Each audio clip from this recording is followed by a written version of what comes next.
Arthur, micro fonctionne. Micro fonctionne. Allô, Arthur? Non.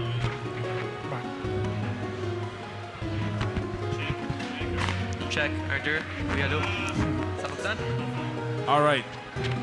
Je peux le rentrer en bouche et ça ne sera pas tellement bon.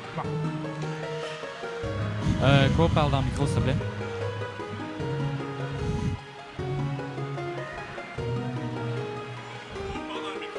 Allô, Arthur? Allô? Arthur, allô? C'est bon, je vous entends les deux. Tout fonctionne? Est-ce que vous avez des couch commentators? Pas de l'air. Guess not. C'est bon. If anyone wants to sit on the couch, go for it.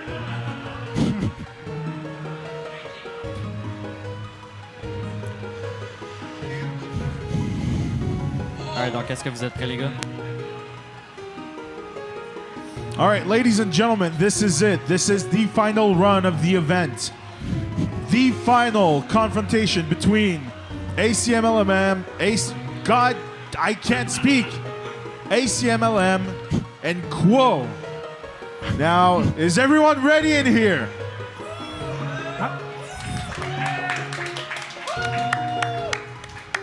All right. Now, without further ado, let me just remind you that we're gunning for 3,500, which is fairly possible during this run. I am not afraid. And I still believe 4K is still within our grasp. Now, it is time for all those snipes, all those dank donations, all the memes. Go crazy, because this is your last chance until our next event. And trust me, it'll be all worth it in the end. It's for a great cause. We're super tired, but we have no regrets whatsoever.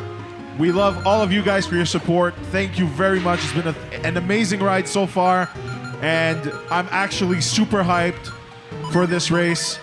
Acmlm, quoooo. Do you want me to count you in, or do you want to give me the countdown? You can count us in. Go for it. I'll just count you in. All right. Ready? So, the Legend of Zelda Minish Cap race, Acmlm versus quoooo starts in 3, 2, 1, go! Cutscenes, right? I know, I'm excited too. Okay, so I'm quoooo. Acmlm. And I'm He's focused, he doesn't talk much, but he'll probably cream me in the race anyways. So this is Minish Cap. Should take us under 2 hours, but 2:05 is a safe estimate. You saw that we start from reset. That's not normal. Usually we start from file select, but it's just to set up for an RNG manipulation right at the beginning. Now, interestingly enough, there's a set route for this game, but both me and ACM sort of do different strats. So you'll see right off the bat, we're actually going to start differently, and I'm going to lose about 15 seconds at the start, but then I'll catch it up later. Because I do a manipulation that gets me 20 rupees, and ACM only does 5, and then gets 15 later. And that's not the only place. Like, there's a couple of other places in the game where our routes will differ a bit, but we'll get on that later.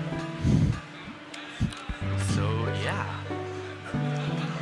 Also, I don't know if we got anyone on chat who could showcase the Batman prints again.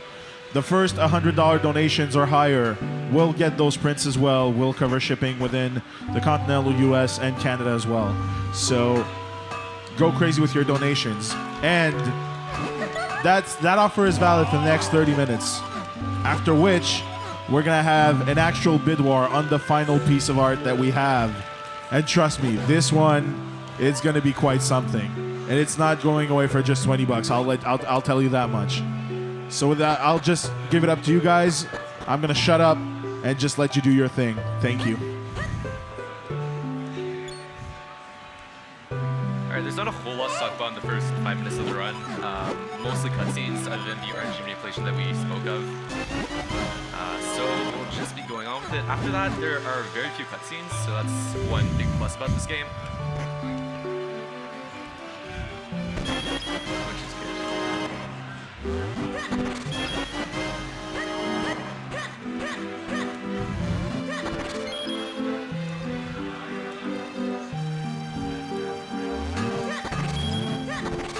Alright. Looks like we're good.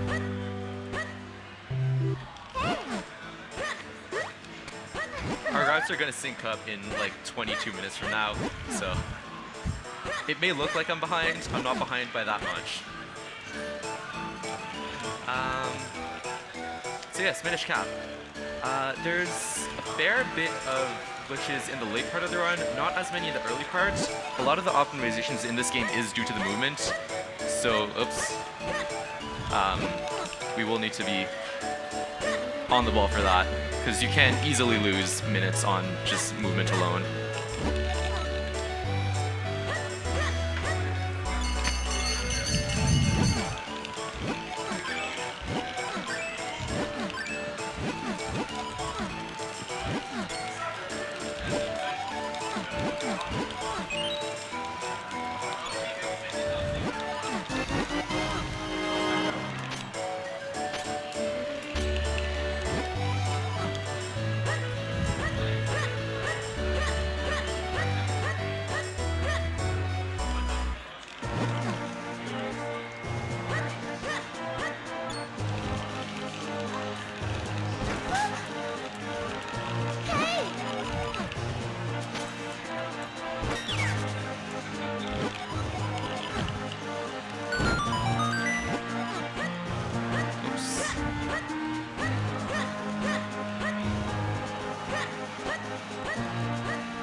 Oh yeah, last cutscenes before the runs actually start.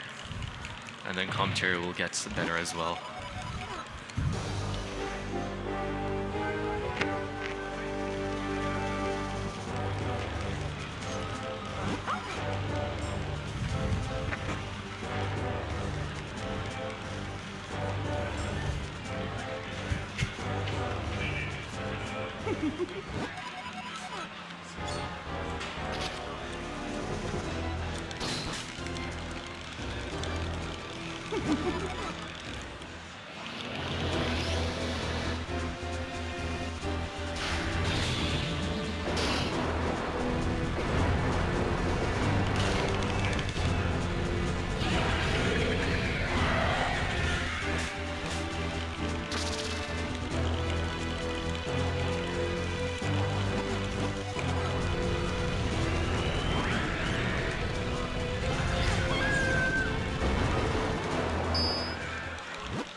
Alright, so Minish Cap. The first dungeon that we're going to head to is Secret Shrines. It's basically the tutorial dungeon as with most Zelda games. There are still a couple of interesting strats that we'll get to. Before that, I should probably mention, so our PBs are about 2 minutes apart, so hopefully this will still be a fairly tight race. The world record is 150-117 by Toadsuit, and then ACM is in 5th place with 155-35, something like that, yeah. Close. I'll take a guess. And then I have a 157-40 something. I should know this. I feel like I should know this. But hopefully we'll still be close. We rescue Ezlo, as you can see on ACM's side, and Ezlo is the main partner character for this game. Thankfully does not talk nearly as much as some of the other ones.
Alright, a few fetch quests out. Yeah, wow, English. A few fetch quests out of the way. Fetch quests.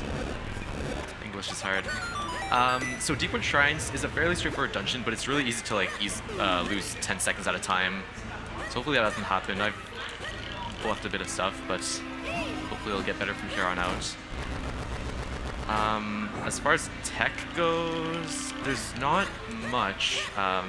You know, for mushrooms, for example, we try to pull on them the least amount to save time without falling in the water, as I'm pretty good at doing.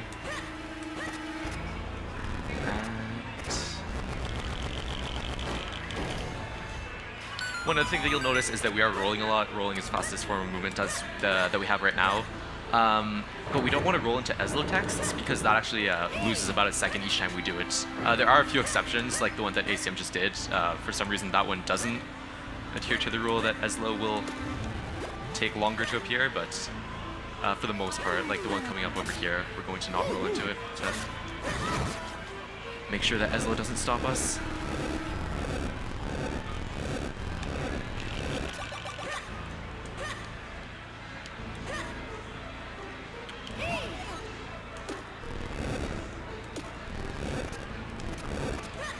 Rolling also has invincibility frames, much as in a couple of other Zelda games, Ocarina of Time, Majora's Mask, for example.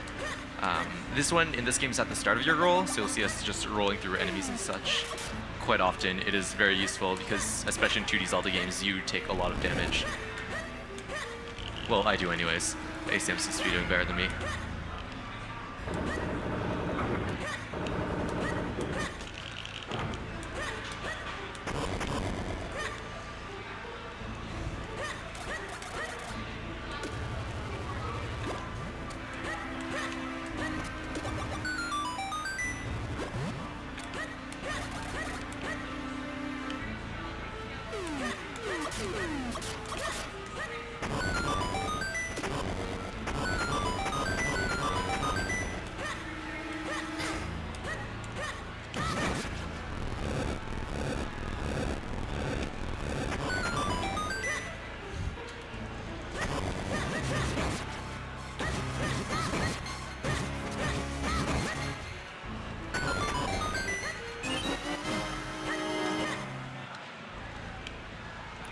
Alright, so coming up on ACM's side in about 10 seconds or so, it's going to be the first mini boss. It's the Matter Pillar. Wow, English is really hard this morning. It's not morning. So we're trying to beat him in 2 cycles. If you mess something up, it will most likely take 3 cycles, which is not optimal. It's taking a lot of damage.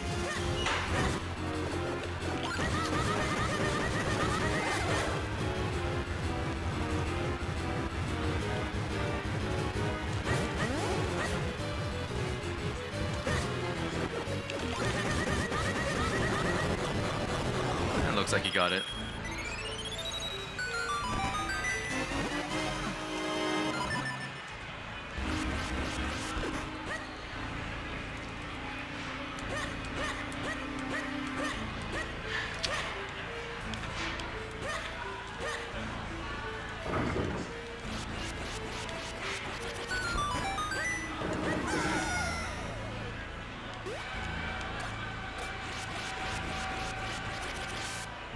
Right, so we got the Gust Jar, and as you can see, it can be used for quite a few things. Namely, pulling webs off of things and using it for lily pads. We'll be using it for lily pads a lot, and then for some enemies here and there. But nothing major as far as fun things go. Oops. Although it is quite useful in itself.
From here on out, the dungeons do get a bit more interesting.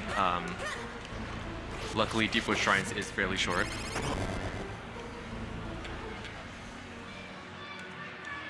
So we're at the first boss of the game, which is Big Choo Choo, which is a regular Choo, just you're very tiny, so it just looks huge. And since we have the Gust Jar, we're going to be using that for the boss. This boss is a bit strange. It's not like a conventional boss. We need to hit him X amount of times for him to be defeated.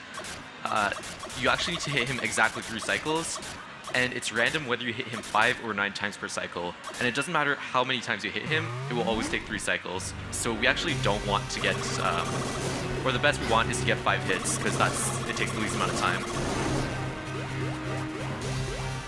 And if we get 9, it's just unlucky, and you just have to wait that extra 2 seconds.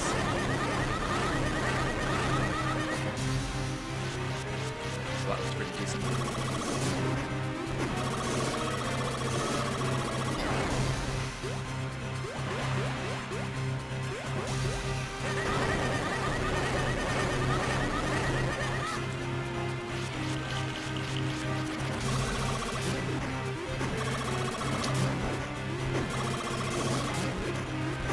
Actually, I should probably get a heart.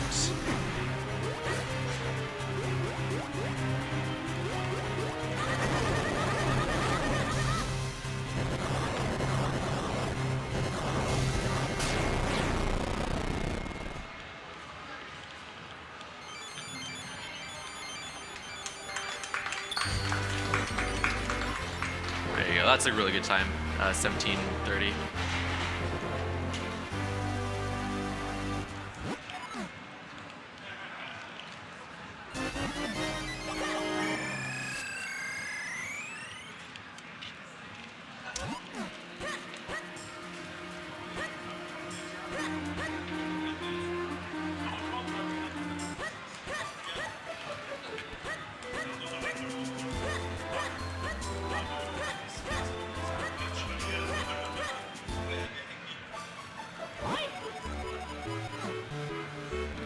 And that's decent.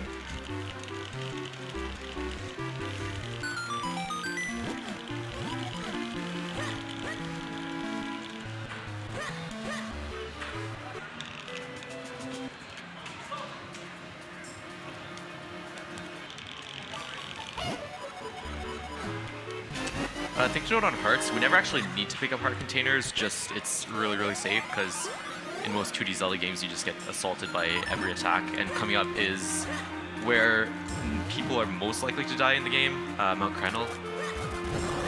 So we'll get there in a sec.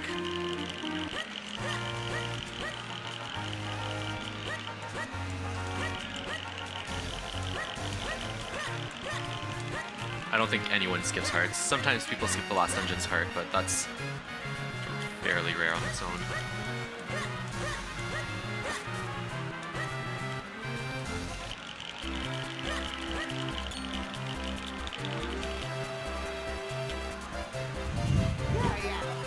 Alright, so first skip in the game.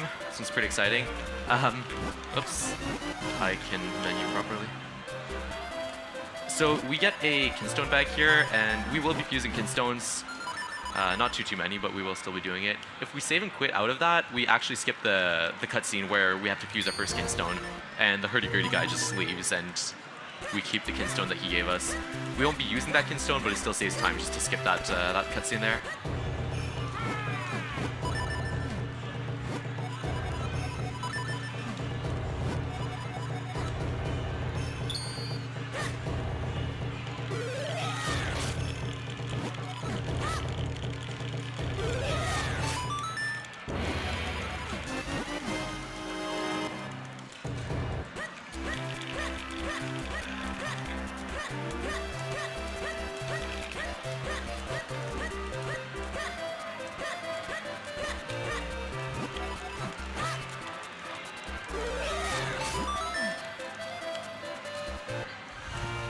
Alright, so the money that we got earlier in Smith's house, 20 rupees of those was for the bottle, which we'll be picking up right in this cave that ACM's in right now.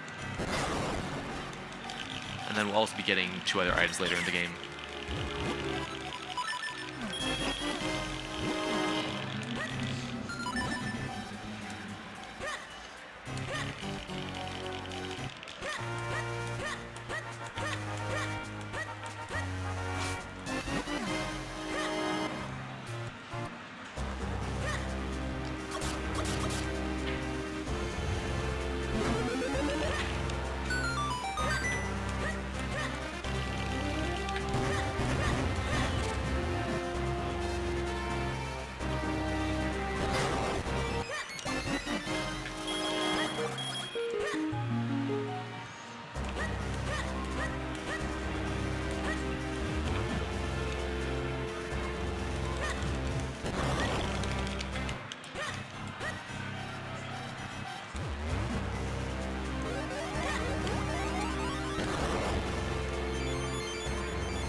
Alright, so this is around where the routes meet back up, so I'm 15 seconds I would say behind.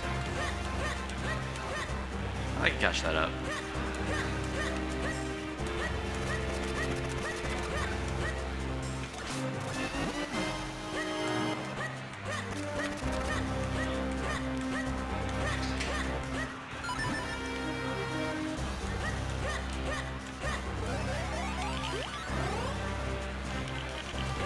One thing to note about the Minish portal is that there's a little cutscene that happens. We can actually skip that cutscene, but not on the first time that we enter a Minish portal.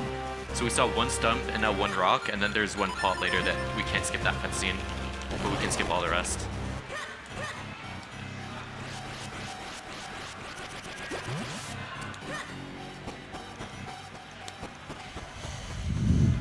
And then just because of the equip route, it's faster to have the bottle of green water on your buttons until you get to where you need to use it. There have been people who have accidentally dropped the water, and if that happens, you need to backtrack all the way back down to get back green water. So let's hope that doesn't happen. We call that pulling a blue. Sorry, blue.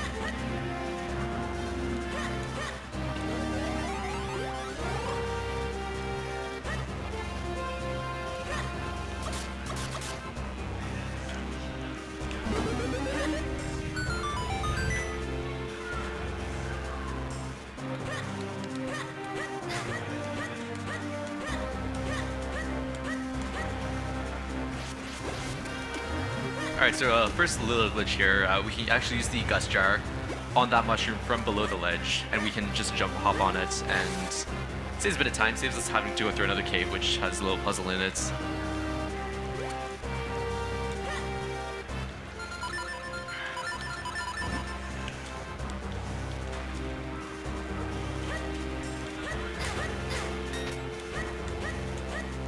And then here we're getting the grip ring, which was or a combination of either the rupees that I got at the beginning, or that ACM got in the fairy cave earlier on Mount Krenel, and then a 20 rupee that we also got earlier on the bottom of the mountain. We only buy 3 items. The next one is after the after the second dungeon. Also, I guess soon. Wow. I should know these things.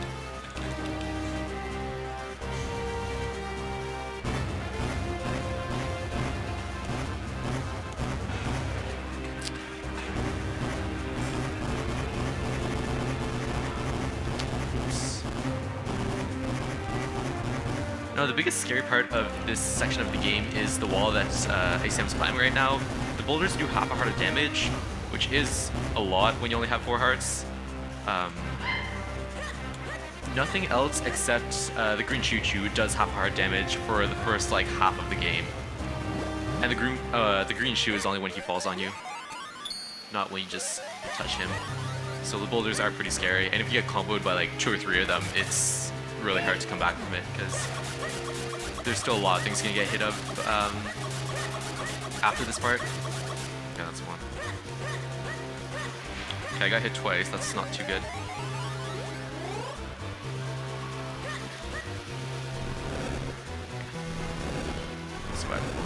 If you like boulder pushing puzzles, you'll be rejoiced to hear that there are a few of them. My TV died.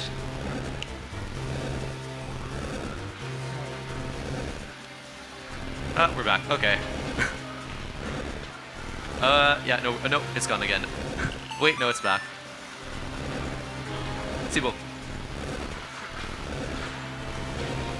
We can see the projector from here, but there's like half a second delay, so it's not the easiest thing to play off of.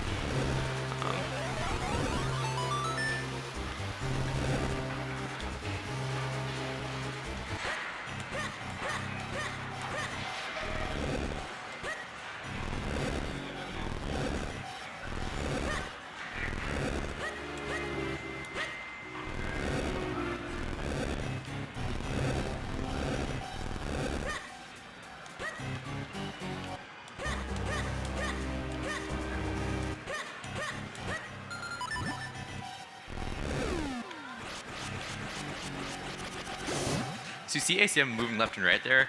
The reason is there's a Helmasaur right there that if you just stay in one place, he's going to get sucked in by your Gust Jar. And then you can't get the mushroom like that because he just blocks the mushroom from getting to you. And it wastes a bit of time, so you have to like shimmy left and right a bit. It looks funny, but there's a reason behind that.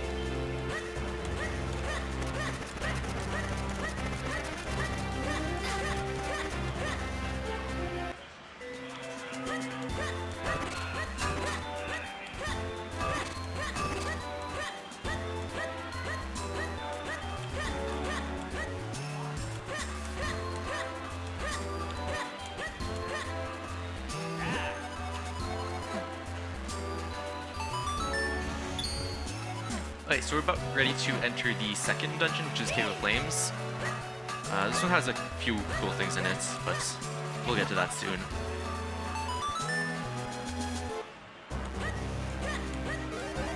It looks like ACM's getting there under 29 minutes, which is a really good pace. Oops, I just stopped getting hit here.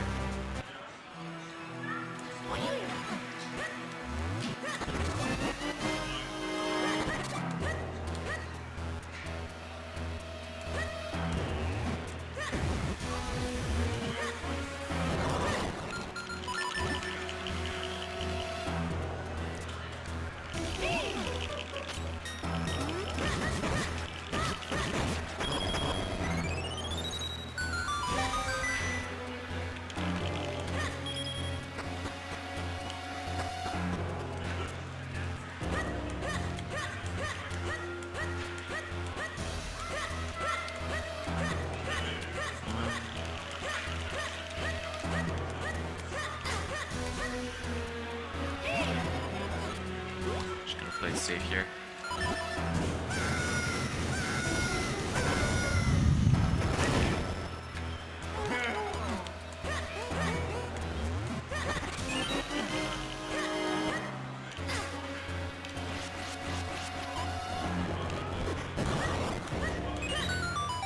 Alright, so coming up is the helmet store room. This is the first more random fight in the dungeon. Oh, good recovery there.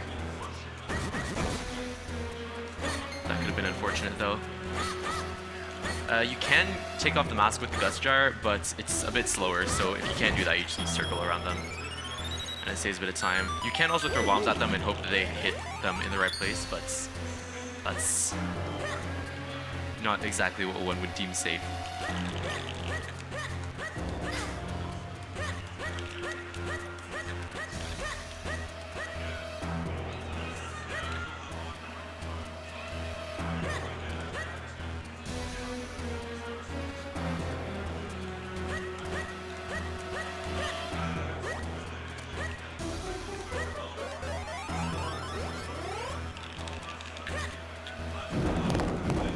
So all this huge detour we need to do is just get one key to go back to the first minecart. We're still looking for a skip to that because all we need that key for is to get a lever. But we've yet to be lucky.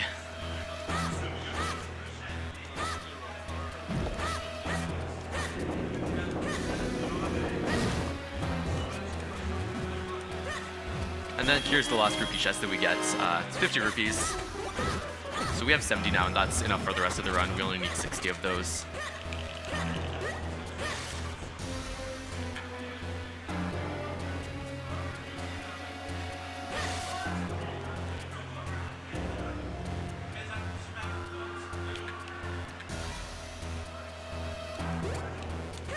Shout out to Kitty.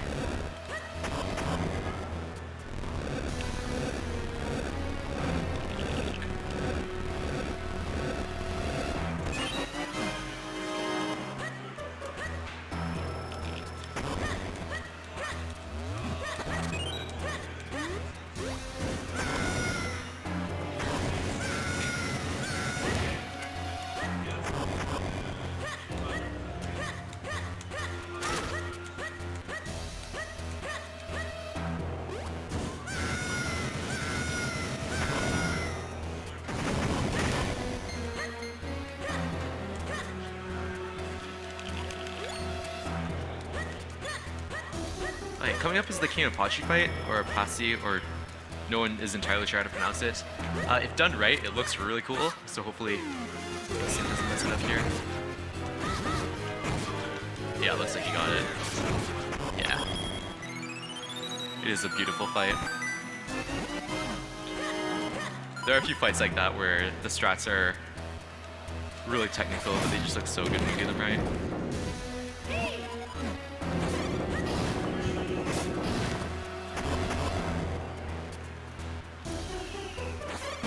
Seems unlucky.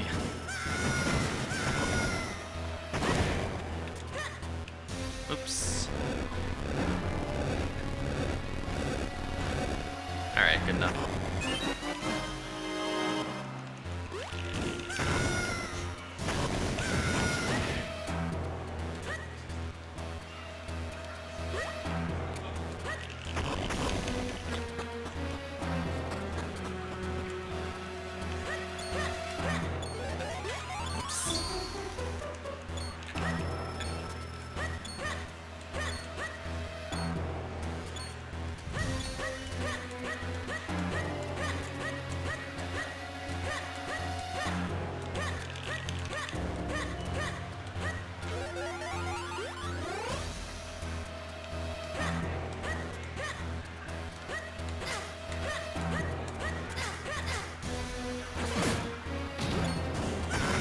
The worst room in the game is coming up.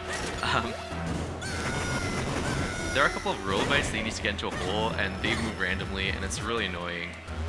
No one likes the room. I'm getting bodied here. That was Swift.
Okay, so we're gonna circle back around. ACM is in the room that I'm in right now, just further along. It doesn't matter how fast you do this room because there's absolutely no way to get a faster cycle than the one that we always get. Like even the task does the same cycle, which there's a task for a game. It is pretty good in my opinion, although I'm biased. So it's okay if you waste time in this room, but not too much, because if you miss that cycle, it's pretty bad. But missing that cycle is really hard. You need to mess something up really poorly. And we get the big key.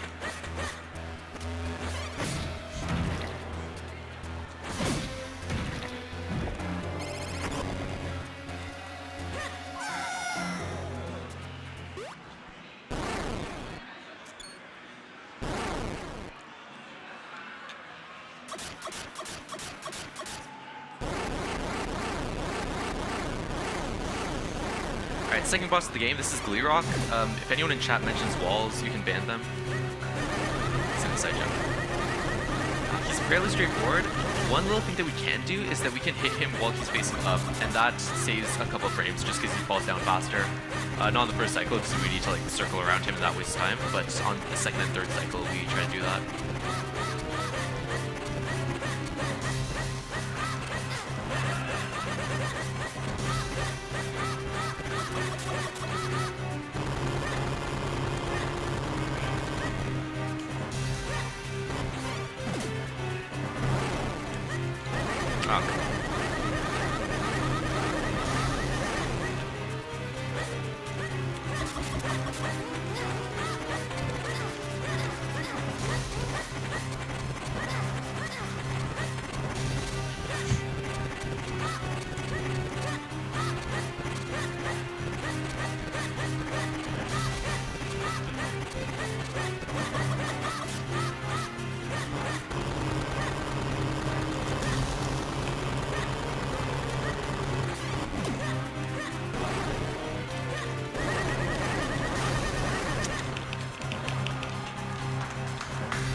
Okay, so now that we got the white sword back, which is the sword that we gave to Malari earlier to forge back into one piece, we can now go back to the sanctuary where we'll fuse the elements into it, and then we can split, and that's used a bunch of times in this game. It's the other main mechanic other than shrinking. Similar to Four Swords if you guys have played the game, except you control all of them at once and you can't use items other than the sword. But that's fine, that's all we need.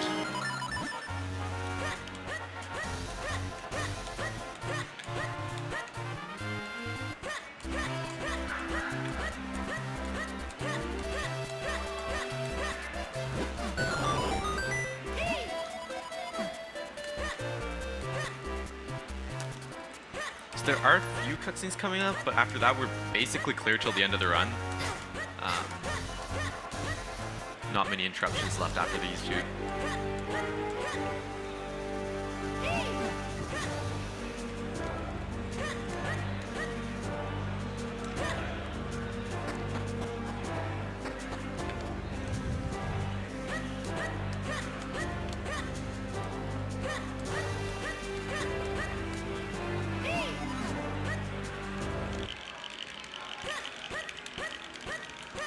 We blew up this wind crest because we'll need it later, so it just saves a bit of time doing it now.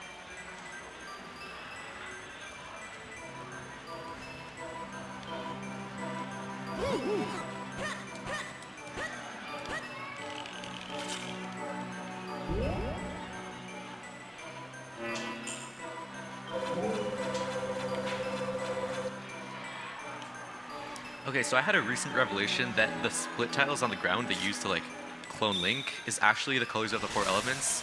I only noticed this like last week, and I'm not sure if I'm the only one or if other people have the same amount of powers of observation as I do. I found it really cool. It is a nice touch.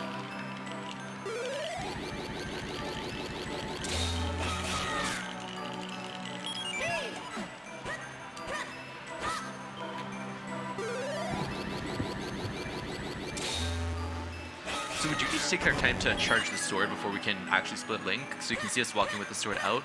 Walking with the sword out actually, Link moves at half the speed that he normally does. So we don't want to do that too often, but whenever we need to split, we'll start charging early because it saves a bit of time like that. But charging too early can waste you a lot of time as well. So you want to avoid that. Oops.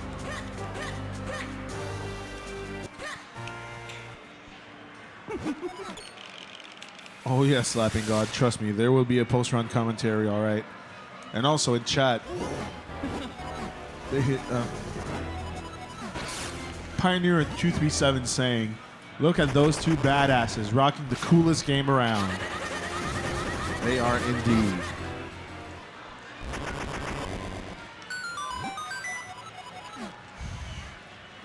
Oh, I was about to say Also, something I'd like about to that. remind you that we're on the final stretch of the marathon, so we want to make it to $3,500. We're almost there. So it's time to snipe, people. And also, just a final reminder that if you donate $75 and up, yeah, I know, there's a discount now. You get the Batman prints. The first two $75 donations will get the Batman print. So go ahead, knock yourselves out, get some fine art, and look good doing it. And it's for a good cause.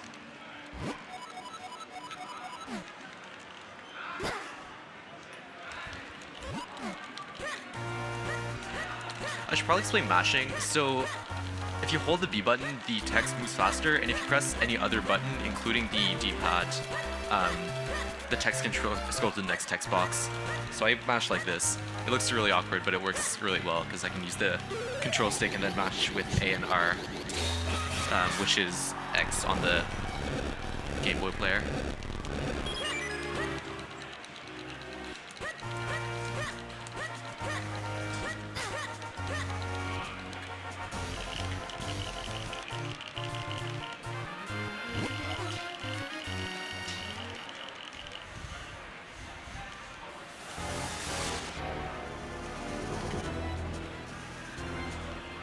Fun fact, this is the last time that you will see the king alive in the game. It's alluding to a joke, but the body takes over from here on out. But that is the last cutscene that we'll be seeing for a while, so rest assured.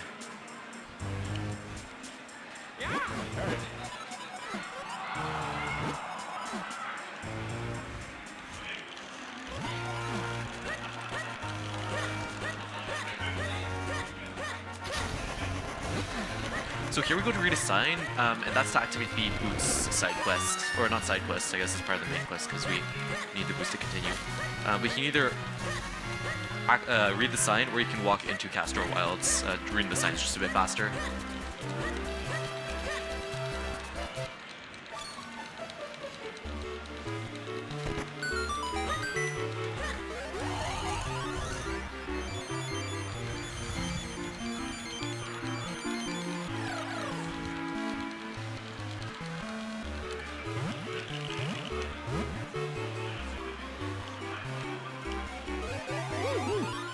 Oops.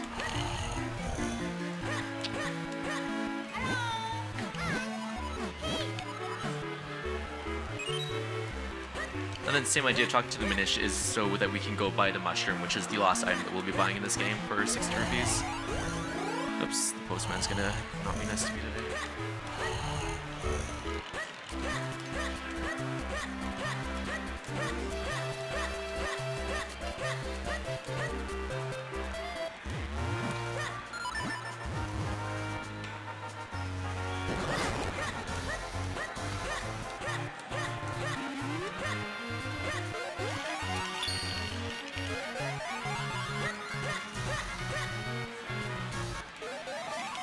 Alright, so here we're getting the Lan key. You can actually, yeah, wow, English. You can actually use a glitch before you enter the first dungeon to go get the Lan key early. It doesn't save any time at all though, so we don't do it. It actually wastes about a minute, but it is possible.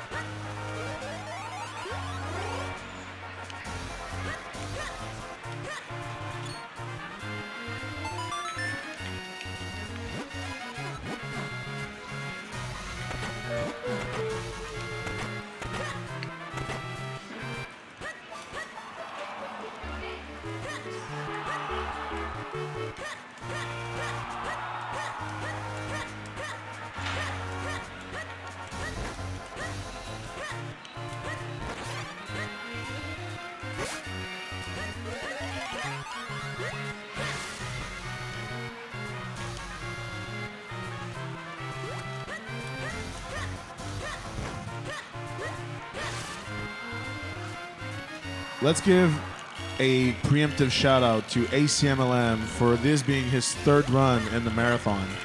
I just want to say all his submissions were amazing and we couldn't cut any of them. So when we accepted all 3 runs, we figured he would, you know, be like, okay guys, you know, I'm going to pull out from either 1 or 2 runs maybe. Nope, he stuck to it and now he's closing our marathon with an amazing race. And so thank you. You're amazing. Acmlm is indeed number 1. The man is a machine.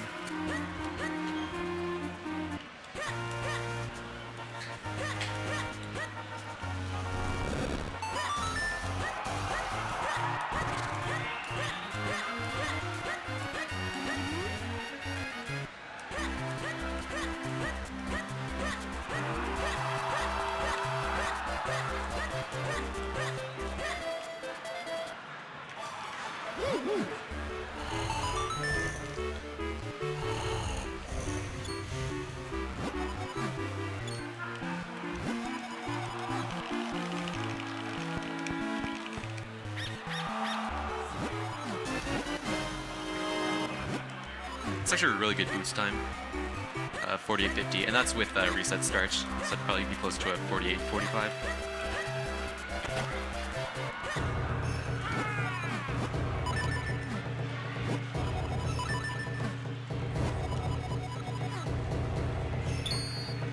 Okay, so here's another sort of divergence in the paths that we take. So ACM gets the pot breaker skill here, which is going to waste him 26 seconds, I believe, right off the bat right here.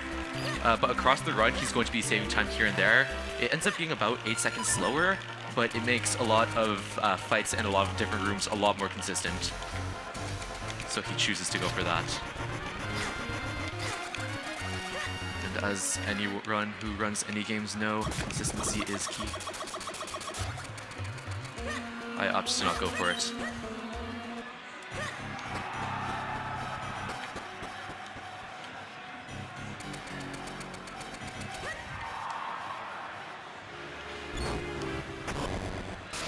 Alright, so the first, what are they called?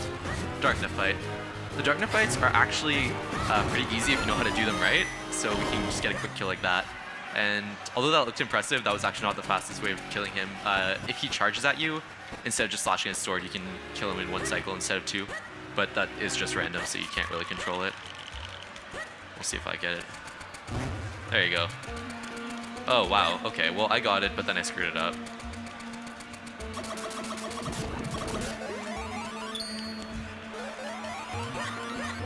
That is a first. My sword is also on the wrong button.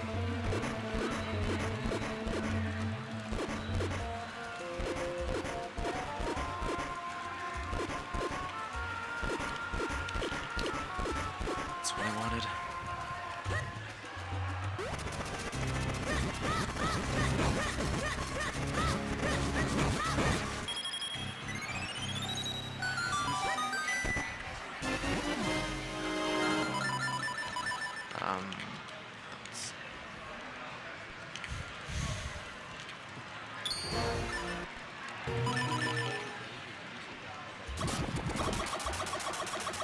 One thing that you'll see us doing with the lily So when we were at pads- 33, it was Jinbai on 1995 who donated 2033 for I Love 3. So it was all threes. Oh, man, and that then was Scrivo donated 1036. If I'm going to mess up the meme, might as well have a funny number. Good luck, ACM number 1, which brought the total to 33.43 and 69 cents. Of course, because what else? And Green Linen Shirt donated $5, and Xkeeper donated $6.54 and says, Eslo here, finally a game where you always have the green splits. Haha, get it? It's because Link's green and he splits.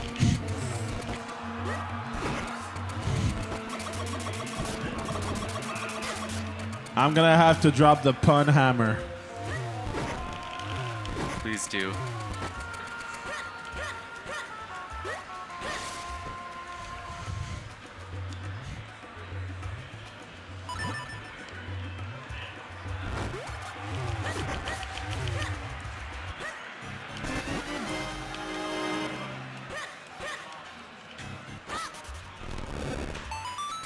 Alright, so in any percent, we do a total of 4 Kinstone fusions. 3 of them are right here.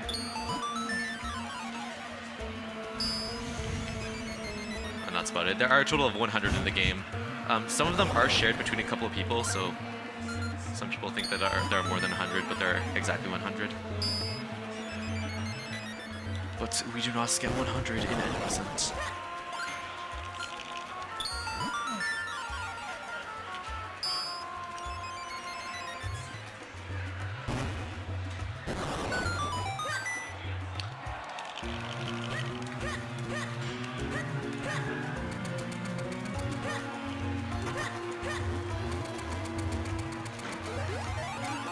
Nope. So thank you to everyone who donated, and keep them coming. We're gonna make it to 3.5K.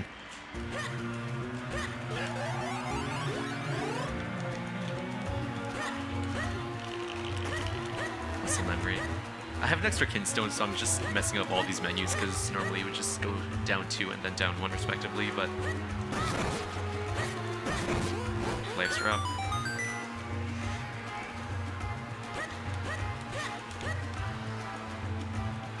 Oops. Alright, so final stretch before the next dungeon, which is Fortress of Winds, and where the run starts to do funky things. So get excited for that. There's not much to say about this segment, it's just getting to the dungeon. There are a couple of fights, but we deal with those adequately. Or I hope so anyways. That's my plan.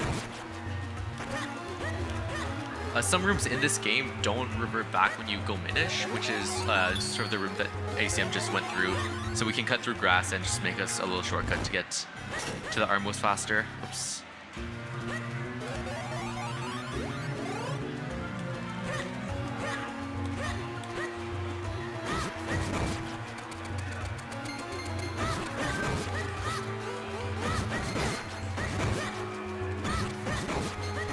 So this is one of the examples where Pop Breaker comes in handy. So he blazed through that fight way faster than I'm going to, because I opted to not get it. I'm also low on health, that's not too good.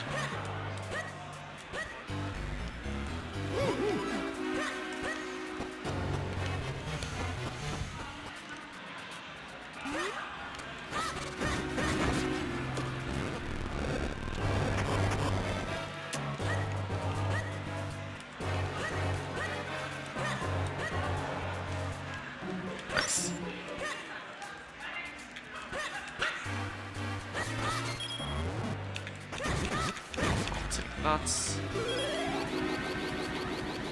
a little funny thing here. You're supposed to take out the rightmost skull there, and then press the buttons. But if you just shift on the left and right like ACM just did, you can actually just activate both switches at the same time, which is a little silly.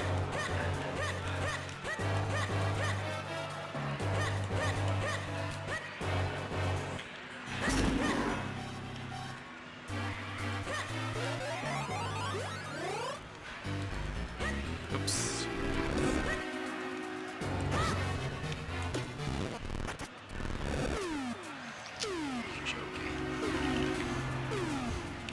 So it's 2 extra Kinstones that I got.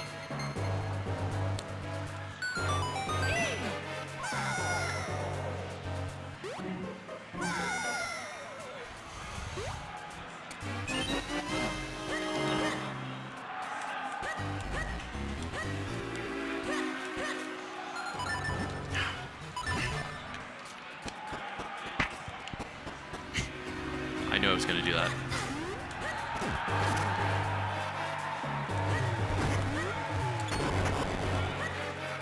So one really interesting thing or mechanic about this game is that you can cancel the bow animation with the boots.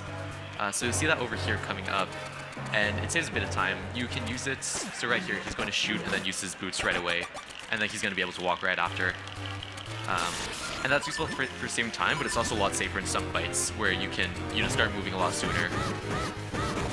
There you go, that's what the charge strat should look like if you don't mess it up. So that was well done.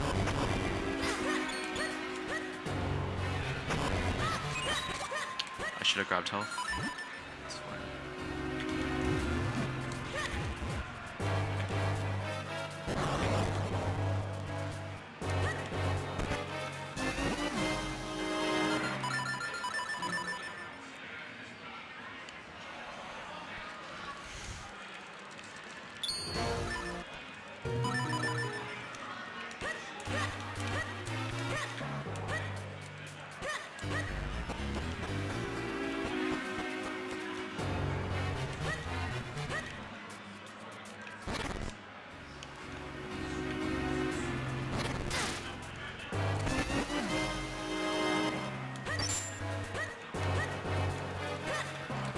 Alright, so we got red kinstone there. That's going to be useful for later. And then we're back in the room that we were earlier. Temporarily anyways.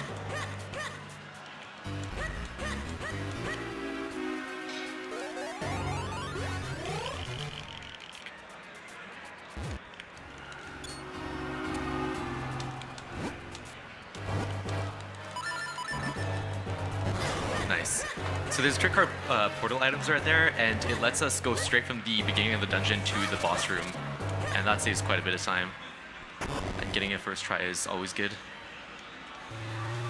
It saves around 3.5 minutes, and that's the first major glitch in the game.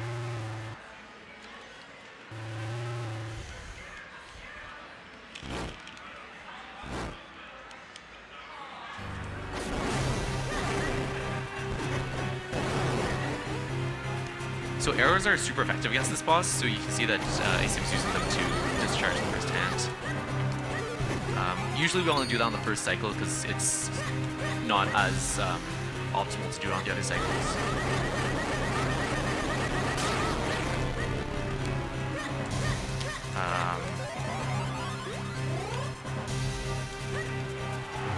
Concentrate on that, right?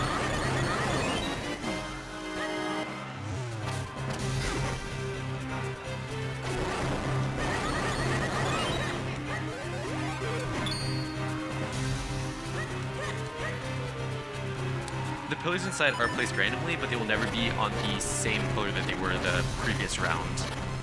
So we can sort of look out for that. It's only a 1 in 5 chance that we can guess the right one instead of a 1 in 6. Not the greatest of odds, but we manage.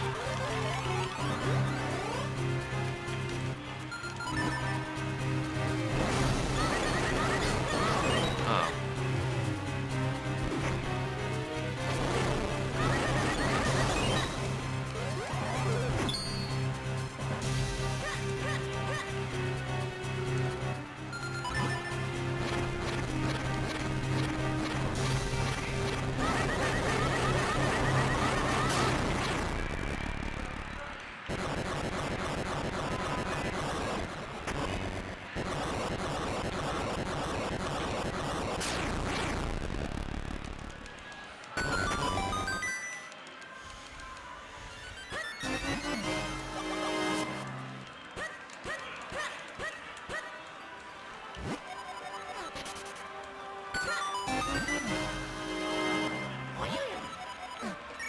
When a one ocarina is good.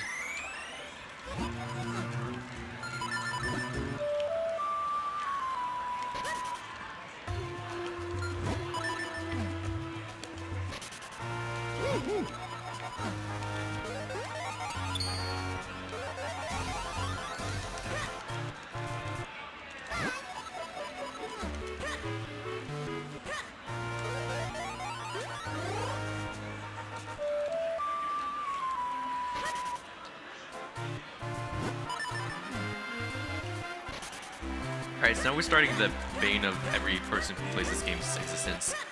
which is the book quest. Now, good news is that this is the last major overworld part that we'll be dealing with. But bad news, we still need to do the entire book quest. But there are a few surprises along the way, so keep your eyes peeled for those. We do need to talk to a few Minish though to activate the certain flags to make sure that we can actually start and actually pick up the books, or else the game just doesn't let us do it. So like this guy that I'm talking to, or the Minish that I'm about to talk to, if we don't talk to him, then there's going to be an old guy that's just blocking the library, and he moves once we talk to the Minish. So I'm not sure how they're in communication, but they are apparently. So just things like that, but the game just blocks us.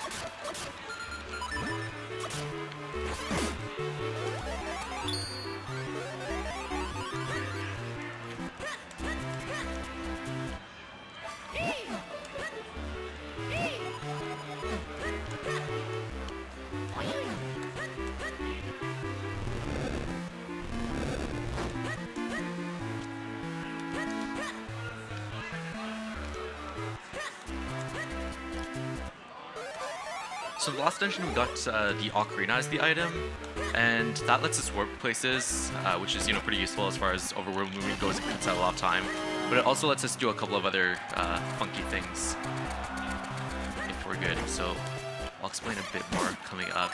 All you need to know is that there's a glitch called the Ocarina glitch. Clever, I know.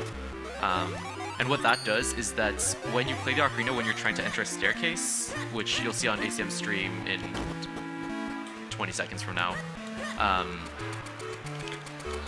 the game's gonna stop you and you can no longer fall down. You can still go like upstairs and stuff, which I'll explain more in detail later, but you can't go down, which is really important, especially for this coming part.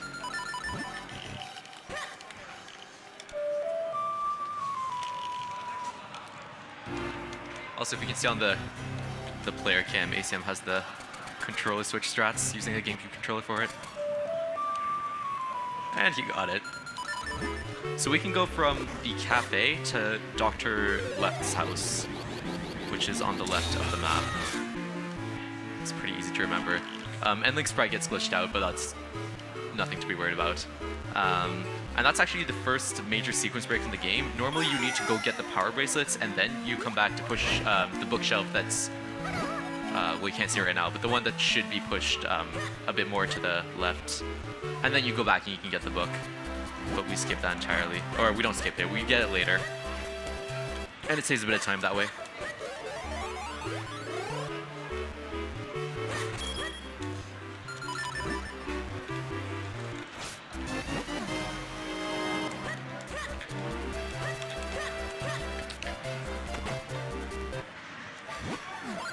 Okay. Also, failing this Ocarina glitch loses you about a minute, because you can soft lock the game here, which sucks. But we both got it fine. I actually got mine pretty fast. I'm impressed with myself.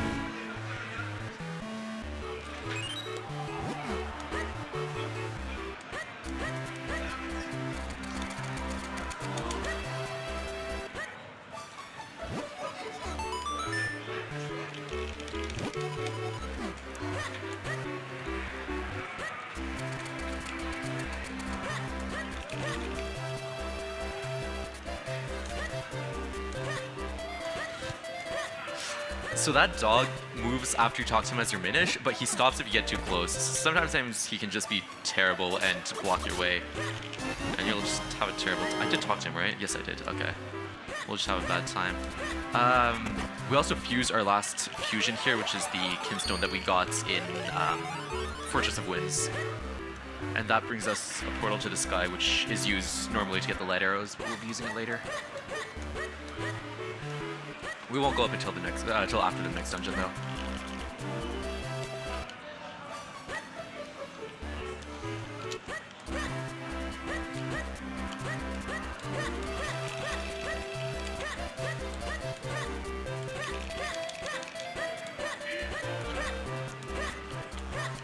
Dodge the cats. The cats do 3/4 of a heart of damage.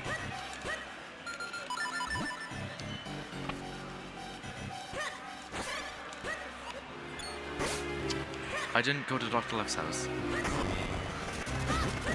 Oh boy. The lack of sleep is showing.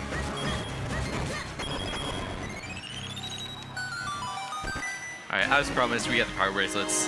I didn't lie to you guys.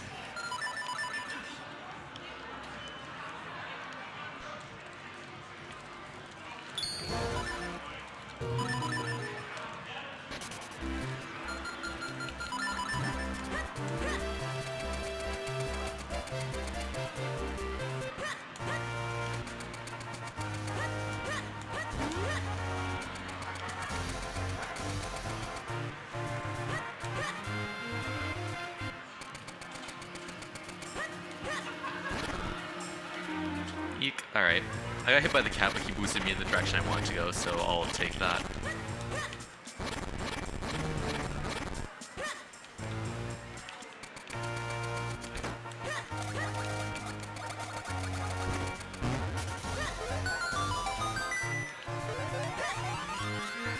Alright, so ACM's heading over to get the last book, and then it's basically a dungeon rush from here on out. We don't have anything else to do in the overworld. Right, I was about to mention earlier, but then I forgot. You see us moving left and right when we use the lily pad to, you know, with the gust jar. That's actually faster than just going straight. You get a really weird boost when you go diagonally, and we're not exactly sure why, but it works. We do it. It's faster. That's all the questions you need to ask yourself. Also, after you get that book, there are some pestos that mysteriously appear in the lily pad section that we just passed, or that ACM just passed anyways. I'm making my way over there now. But if we just save warp out, then we can skip that. Save warping is a bit silly in this game, but it does have its uses.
Alright, so last thing before we get before we get to the next dungeon is the flippers.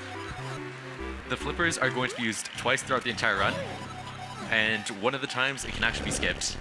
So we need to grab the flippers for one room, and it demotivates us all, as we've been trying to find a way to skip the flippers for the longest time. Because if we could skip the flippers, we could skip half the book quest. We just need to get the power bracelets and then go to the temple. But alas, not.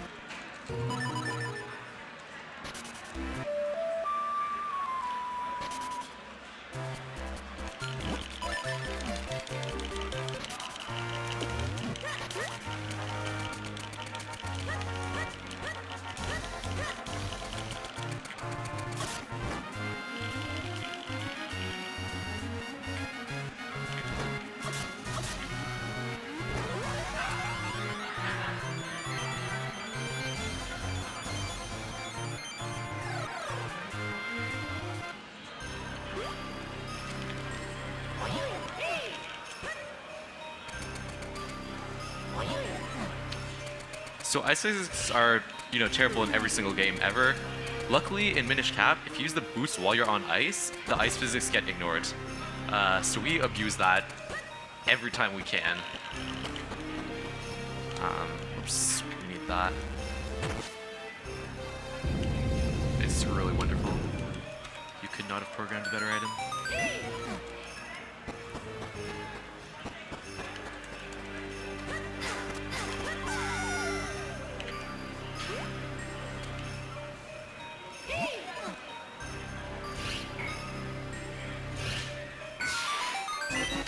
So there's a fair amount of sequence breaking here in this dungeon.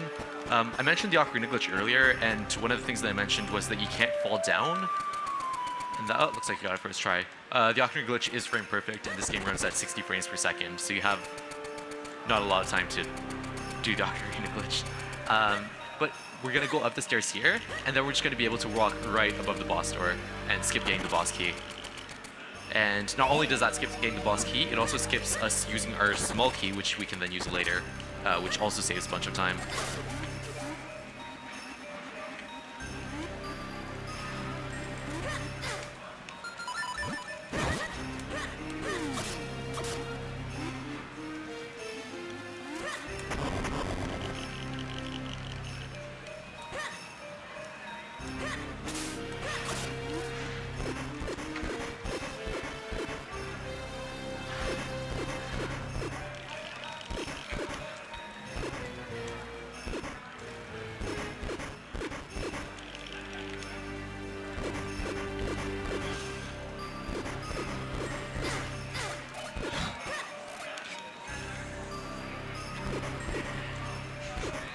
One other thing to note about the Ocarina glitch is that in the first room you do it in, the game can soft lock for like 1,000 different ways.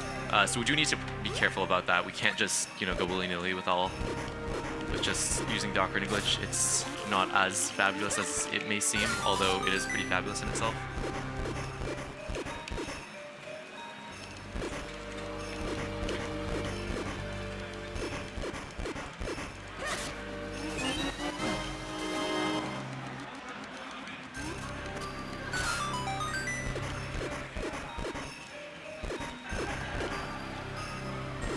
Alright, so one more skip in this dungeon. The game can't track where the lily pad moves after you exit the screen.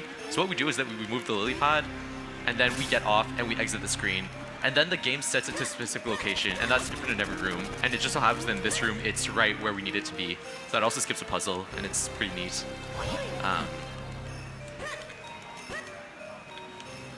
Nice.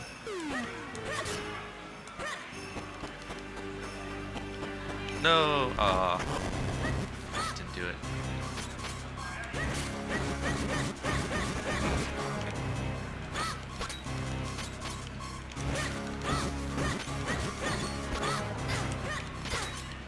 So that's one of the more annoying fights in this dungeon, but believe it or not the most annoying. Because you can't hit the scissor beetles through their fangs.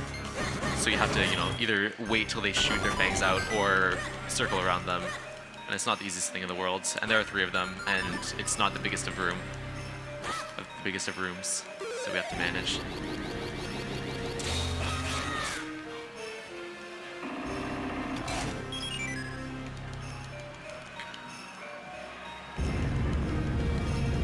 So we're done half the dungeon. That's not what I wanted. Yeah, so we're done half the dungeon. We just need to hit the lever on the other half. We also need the item though, because that item's required for the boss of this dungeon. Oops. I'm just not having a good day today.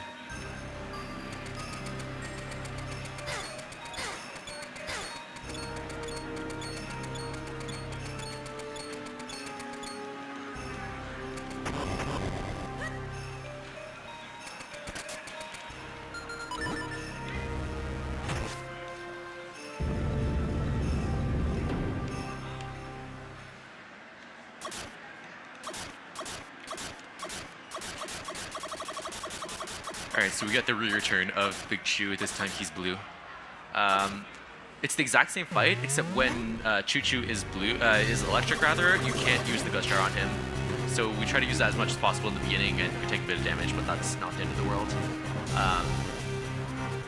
But after that, it's just a waiting game until he stops using his electric attack. And then it's the same thing as I explained earlier in the run, where it doesn't matter how many times you hit him, because he'll always take 3 cycles. So you can hit him 5 times, or you can hit him 9 times, and he'll still take 3 cycles. So we hope to only hit it 5 times, so the fight goes a bit faster.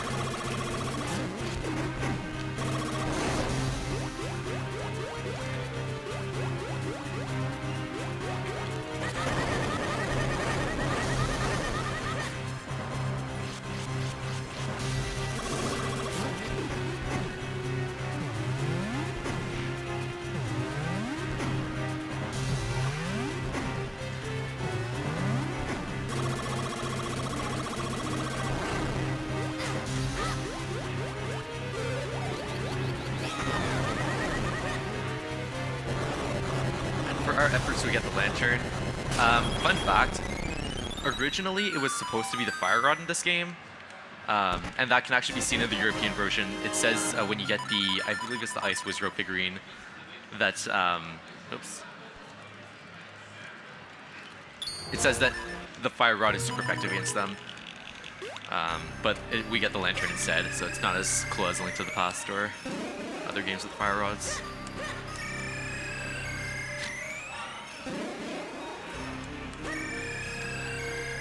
The fire rod is sort of used though, but only as a debug item, which is, I believe, called the Cell Override set.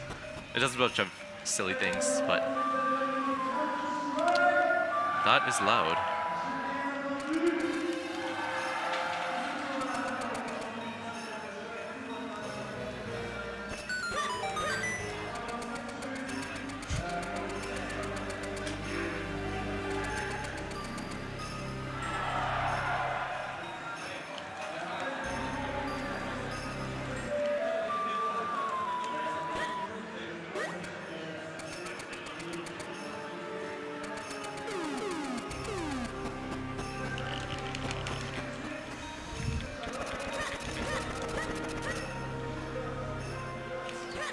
Alright, so we got another ocarina glitch there, and that's just to get us to the second lever really, really fast. So we skip a bunch of rooms that are really annoying, because they involve, like, matter pillar fights on ice that we saw, like, in the first dungeon, except there are 2 of them, and it's on ice. And then a bunch of, like, ice puzzle block that we skip. Yeah, ice puzzle blocks. No, puzzle... I can't think of words. Puzzles with ice blocks, there you go. That we also skip. So, this ocarina glitch is quite good. I like it.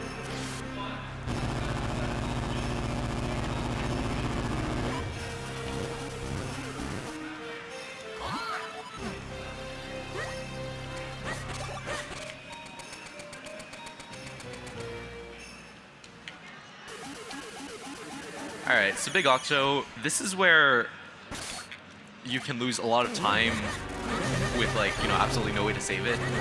So the first and second phases are always set. The first phase he'll just shoot rocks. The second one he'll use an attack that he can suck you in, and you can take a hard damage from that. But he will obviously dodge it since we know what he does. So it sucks you in, then shoots a rock, then sucks you in, then shoots 2 rocks, and he just keeps on doing that. The third phase is completely random, and if he sucks you in, he's gonna shoot a rock, and right after he shoots a rock, he's going to use an ink attack, so we're hoping that he doesn't suck us in, and that he just shoots boulders. So they try to... Oh, is that the first or second or third phase? No, he's on the second phase, okay.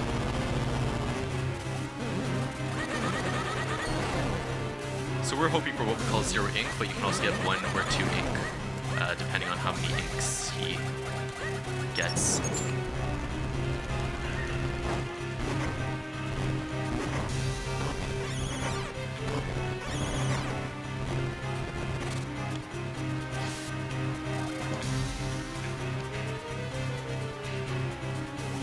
So cross your fingers.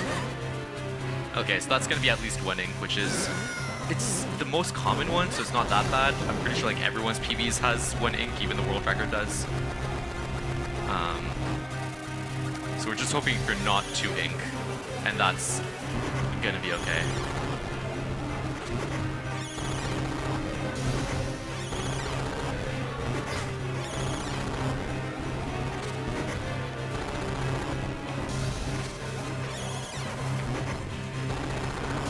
He can also charge at you. That doesn't actually do anything, but it does waste time.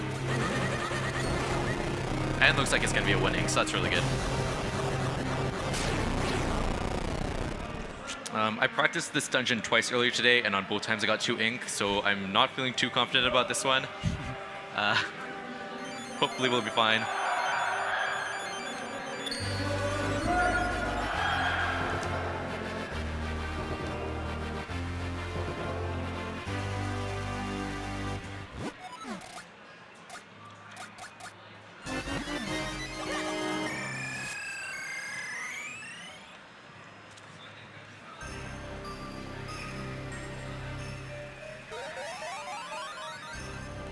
He can't hit you like that, but the rocks can, so.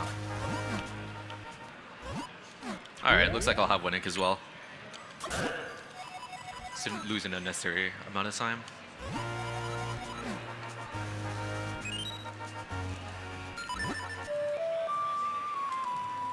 So we're gonna take a quick trip to the Sanctuary to fuse our sword again for the second time.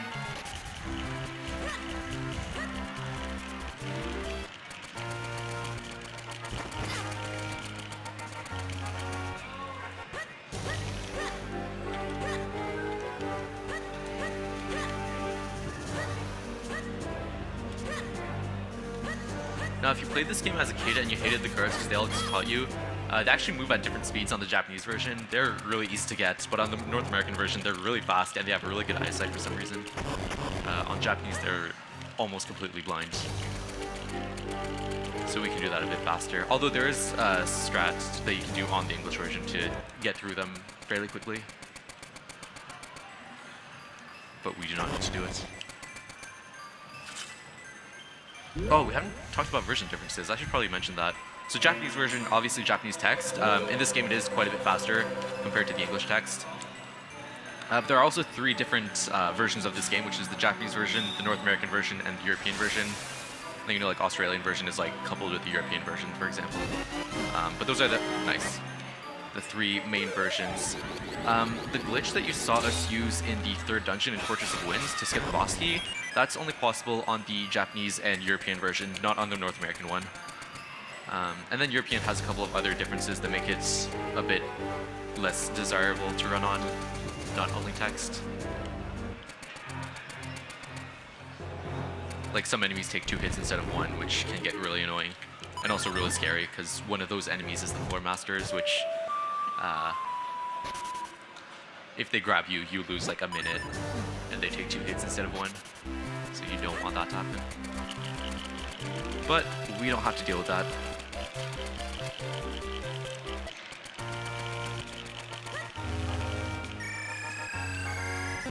Now, one other property of the Ocarina glitch is that we can walk through actors. So coming up, we'll have 2 Ocarina glitches. So we can just walk through this woman, and that one saves like 25 minutes of gameplay because we skip going through the entire like graveyard section in Cloud Tops. So that's really great.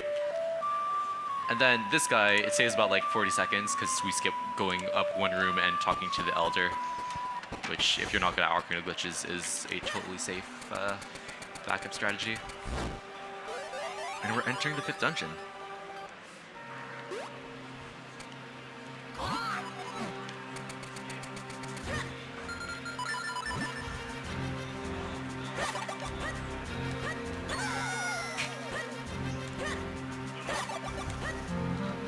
So Palace of Winds has 1 major glitch in it. I'm not going to be going for it. I don't think ACM is going to go for it either.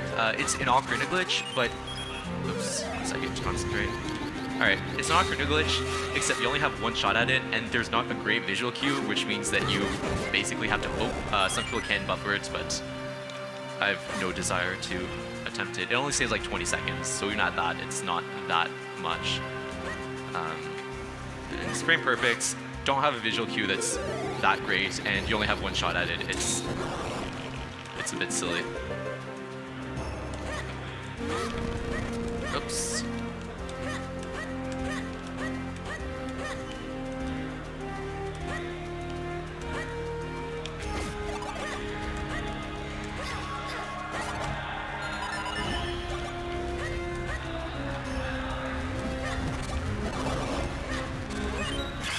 Alright, so coming up is the Wizrobe fight. This one looks really good as well, assuming you get it right, but ACM is really consistent at it, so he should be fine with it. Oops, looks like there was a little flub.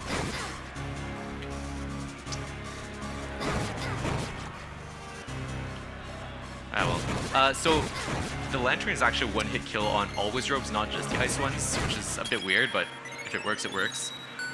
Still a fairly clean fight. I actually use a different strategy, which is a bit slower, but I find it more consistent, which you will be seeing shortly.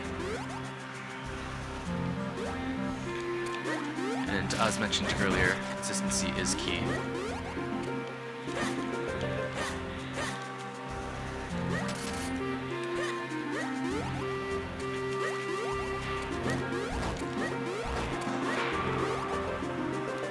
So I use bombs for this fight. It's not much difference, but we try to get them all. There you go. That was good. Oops. And we get the rocks kick for our efforts.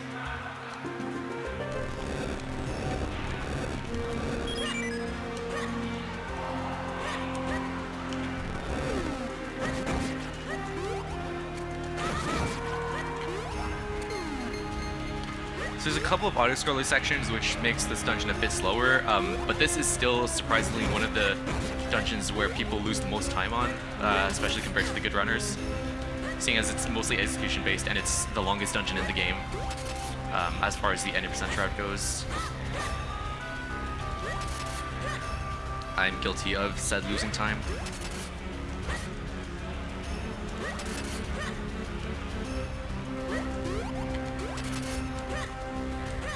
Also, there is a boss key skip in this dungeon, except there are 2 boss doors, which means that you can skip the first door, but we still do not have a way to skip the second one, which is really annoying, but what can you do?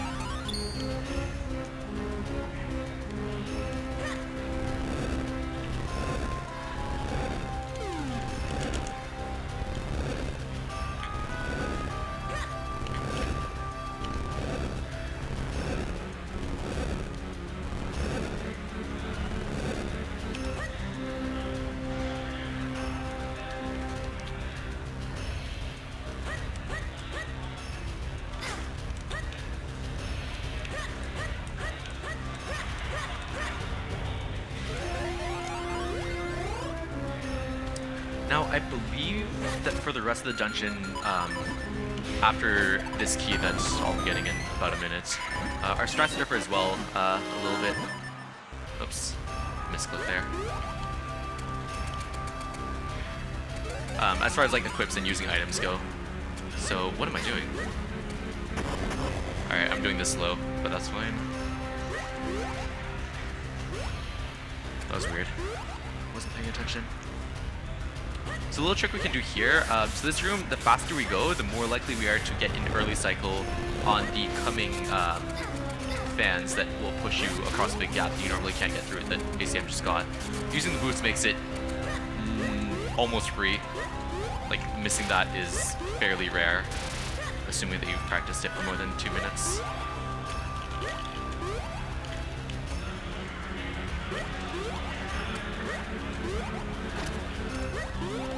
And then a couple of other jumps. So like you can see that since the beginning of the dungeon, we've been just jumping from either the second or third cloud, and that saves a bit of time.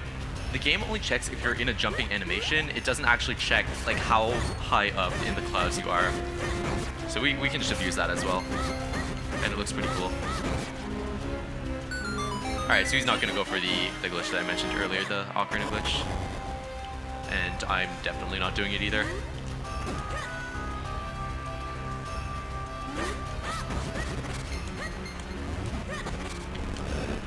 Oops.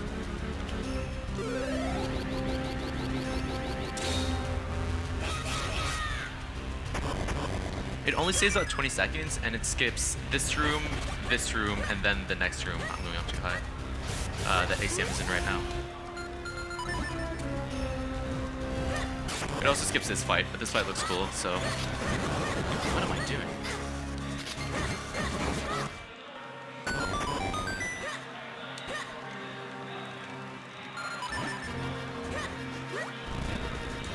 Oops.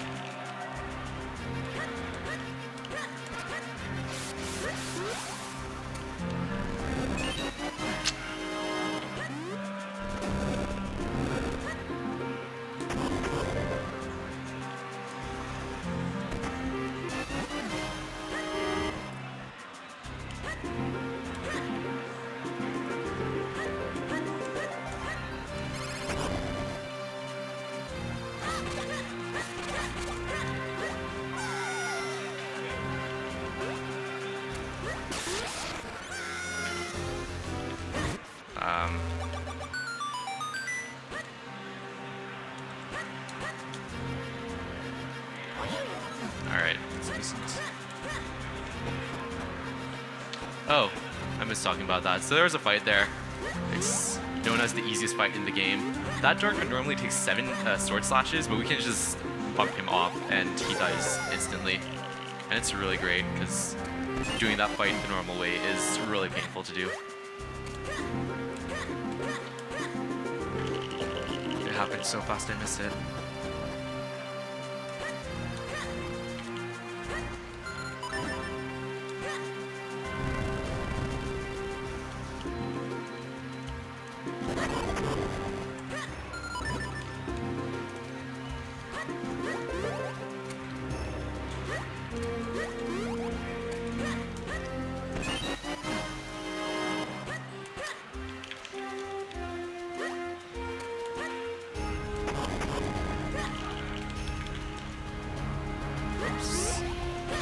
There's not much else to say for the rest of the dungeon. Again, it's mostly movement based, so more time, or the less good you do, the more time you lose, basically. Although I guess that's true for the other dungeons as well, but this one more so since it's so long and there are quite a few technical parts of it.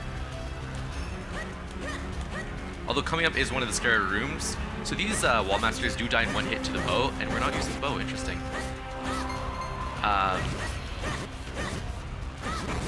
If they grab you, you go back to the beginning of the dungeon. Now we do have the...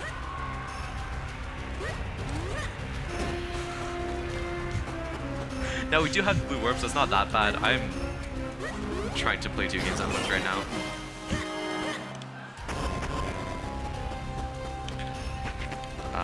That's bad, actually.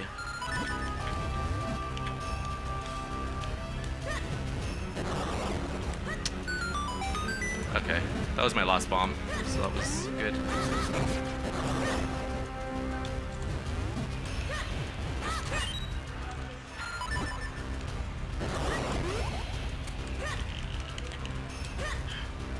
Okay, more concentration from me, promise.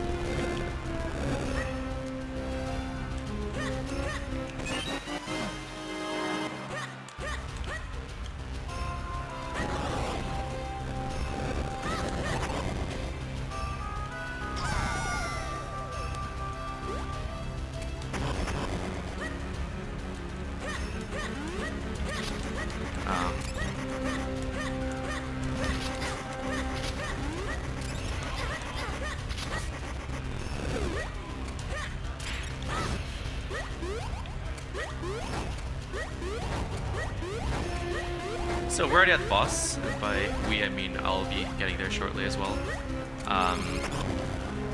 This is the Georg pair, which lends its, or borrows its name from Majora's Mask, except it's in the sky, not in the water. And it's not a difficult boss, but it can be annoying depending on how unlucky you are. So there's the red Georg and there's the blue Georg, and the blue Georg can just not give you pleasant times. Luckily he's not there for the first cycle, but he's there for cycles 2 and 3, and then again not there for cycle 4.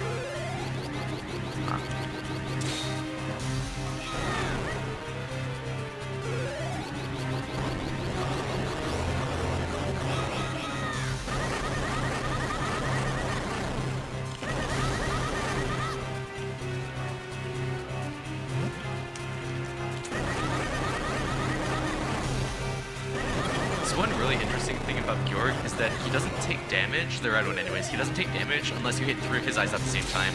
So if you're only one Link, you need to make sure that your sword is hitting like 3 eyes at the same time, or more. You can hit, I think you hit 6 at once actually. Nice. Still make it out okay.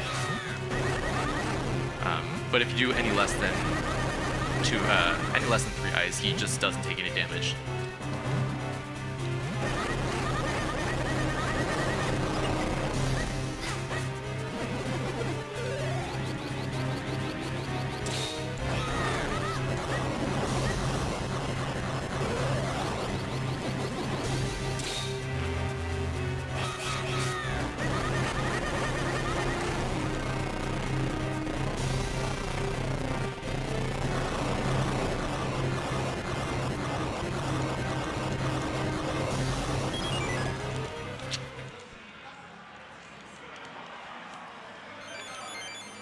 Alright, 137 is a really good time for Wind Element.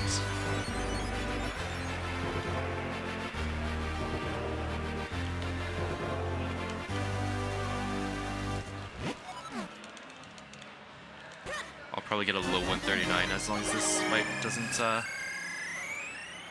end me too much. Oops.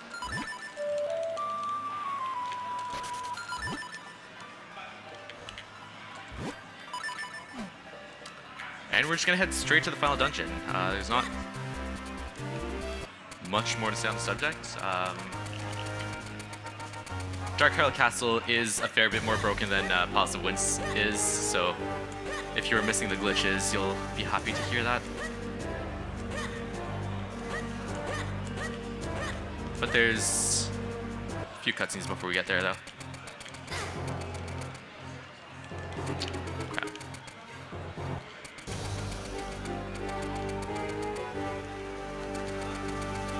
Nice. Okay. You can get that with a. I'm almost dead. I have a fairy though, so I'll be fine. You can actually hit Georg's eyes if they're in a specific position, which I did just there, so that was nice. It saved me having to clone a third time, which would have been really slow. And we survived with a quarter heart.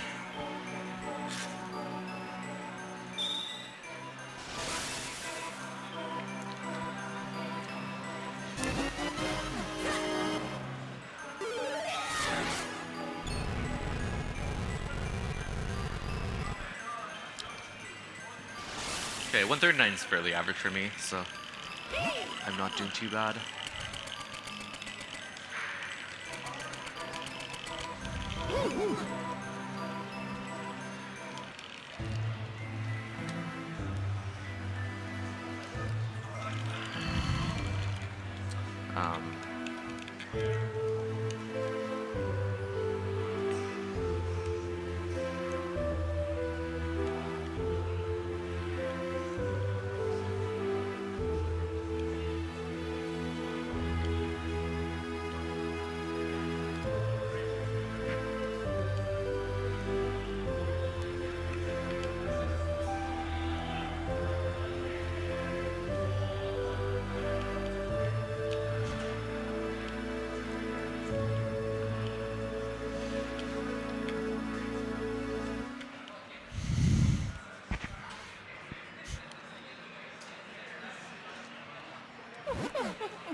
Plot twist.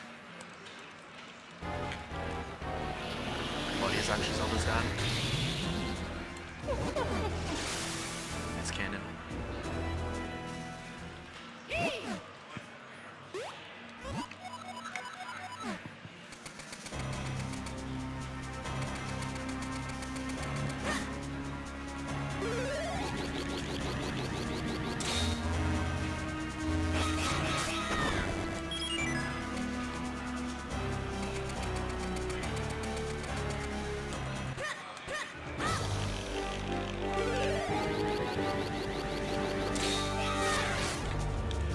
We'd like to thank Ninja Steve for a $15 donation. Okay, so there's a trick here called cutscene walking. He activated Eslo and the minister's cutscene at the same time, and they can move during that cutscene. Then he activates the next soldier while the minister is talking to him, and he can skip waiting for the soldier to... We'd like to thank Ninja Steve for a $15 donation. More No donations. message. Thank you very much.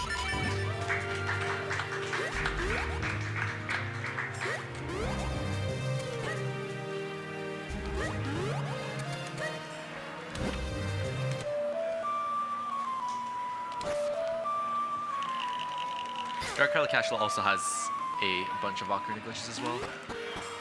Has 1, 2, 3, 4? I think 4, maybe more. It is a frame perfect trick. We've actually been doing pretty good until this point, but unfortunately that can happen. Again, in 60 frames per second, 1 frame is not a lot of time.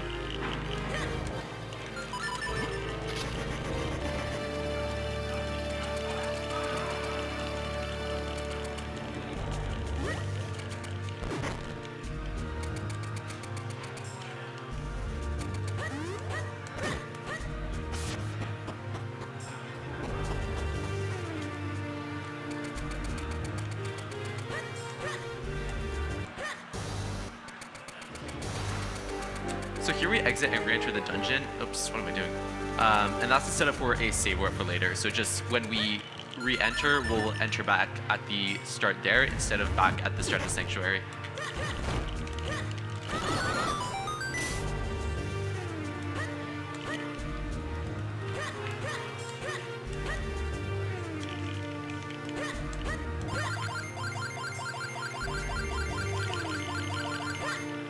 We need 4 keys to get the boss key. Well, 5 in total if you count the one door that we need to unlock. But we manage. One door? Yes. One door. Ah, come on.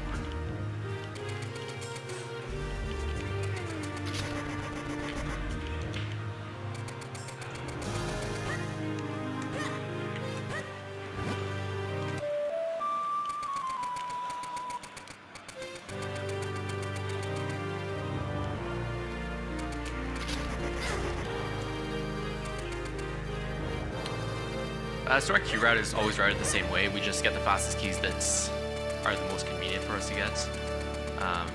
And with the Ocarina glitch, we can do a couple of cool things. So we can just walk over walls and get the southwest key. Oops. Let's try that again.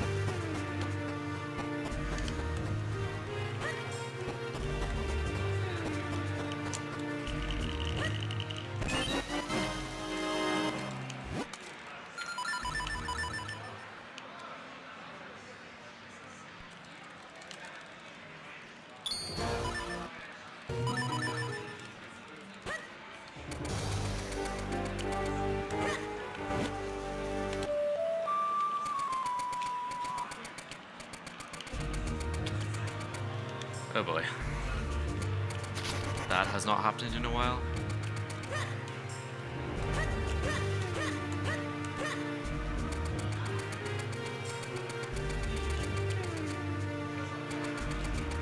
Alright, so same idea with the second Ocarina glitch. We use the same path, except this time we go east instead of west.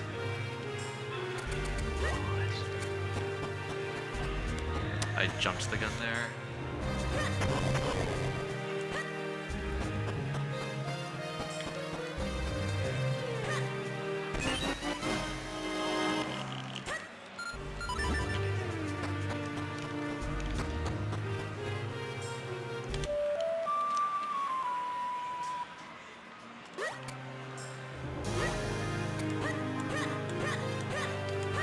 So another use of the Ocarina glitch, we can just jump over doors.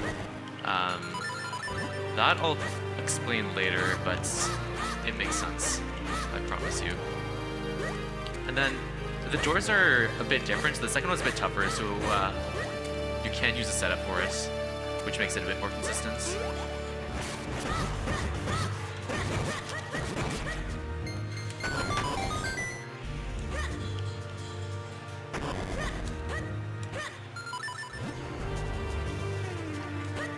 Okay, I need bombs. Oops. So one other thing I was mentioning in Walk on Voids, you can't actually place bombs on voids, but you can place them right up against those blocks and they won't fall down. So the bombs are actually acting as they should. Because you sort of like put them in the wall.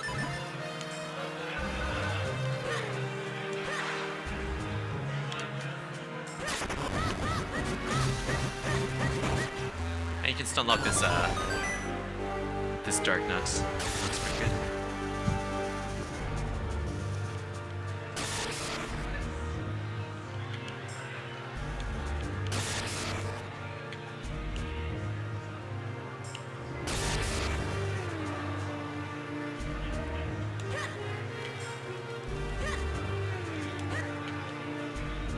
So the boss key was one room up from that dark nut, but we do need our fourth key before we get there. So ACM's just gonna get that quick, and I'll be catching up soon.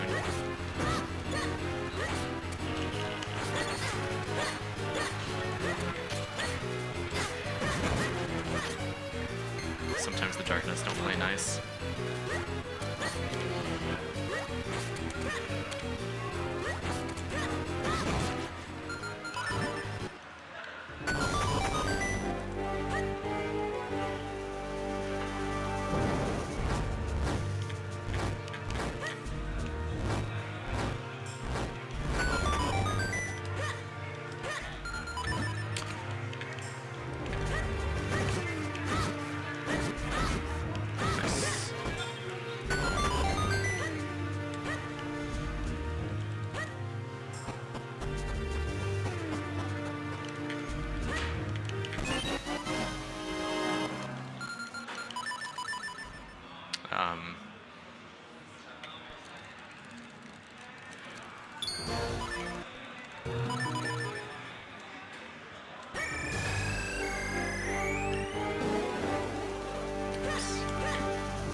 Okay, I need a bit of quiet time for this coming up room.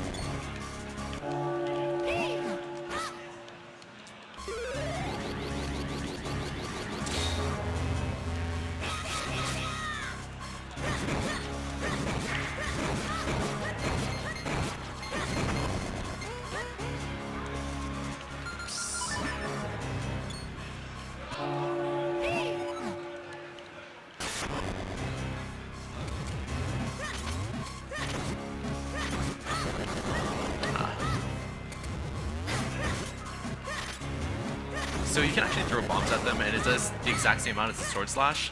But when the bombs explode, they actually don't hurt them, which is questionable game development, but what works, works. Also, that attack that you saw the red Dark Knight do and the black Dark Knight doing right now does 3 hearts of damage. So it's pretty scary when they're charging that one up. Also, if their sword's just out in front of them and they did that attack, it's still 3 hearts of damage.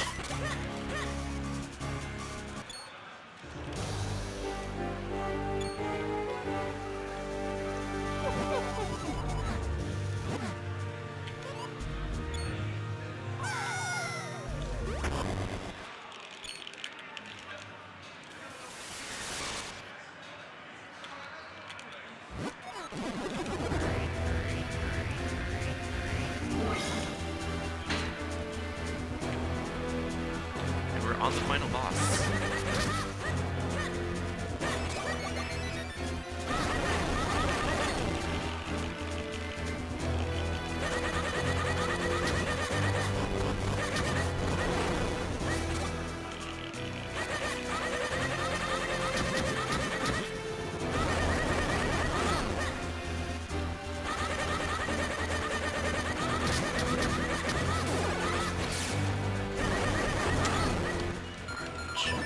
That might still work. Maybe. Oh, okay. So there's a manipulation that you can do for this fight. I did it, but I messed it up because the last Keaton got me.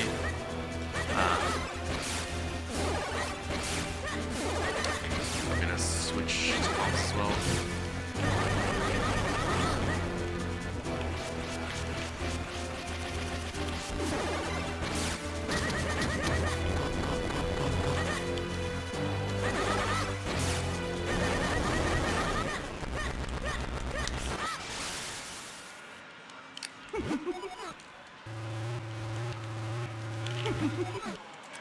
Third Kinstone piece of this run.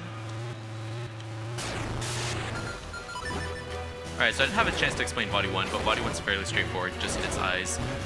Body 2, also straightforward, you need to hit its eyes with your bow, and then, you know, clone and then hit its eye in the middle. It normally takes 4 phases, but we actually found a glitch recently. Okay, that was lucky. That can do it in 3 phases instead. So ACM's probably going to try to go for that. This does save a big chunk of time. We'll see if he gets it. So it's not this phase, but the next one that he should hopefully get the 3 cycle. Oops.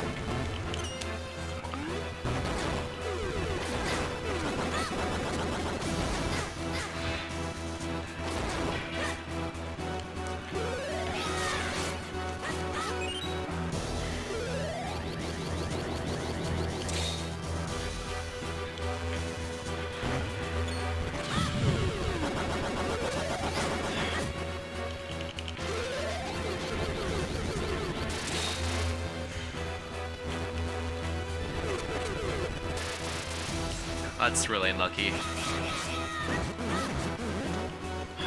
Body 2 can just be a dick in general, but...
Alright, so body 3 coming up.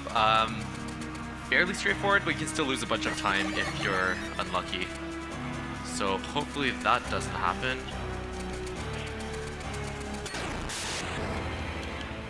But with the body 3, you never know.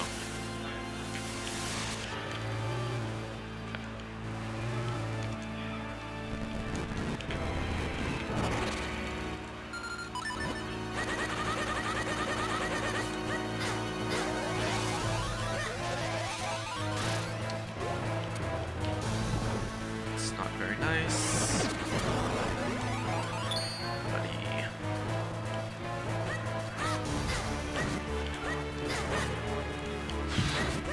Okay, I didn't get the recycle.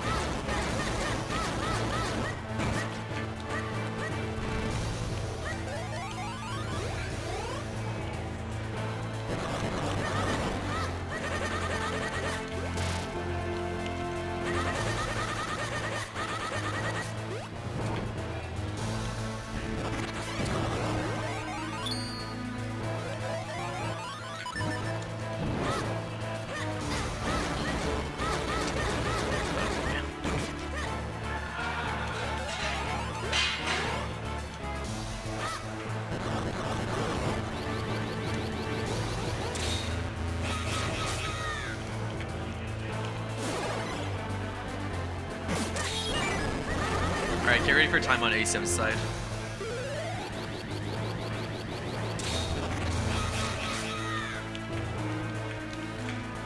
There you go. Oops.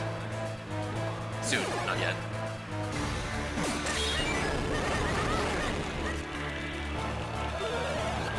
Body 3 is also one of the other bosses where you can only hit him a couple times, and you don't need to hit him as many times until he just fades back to his normal state. You just hit him a couple times and he's fine. And time. Looks like a 156.56.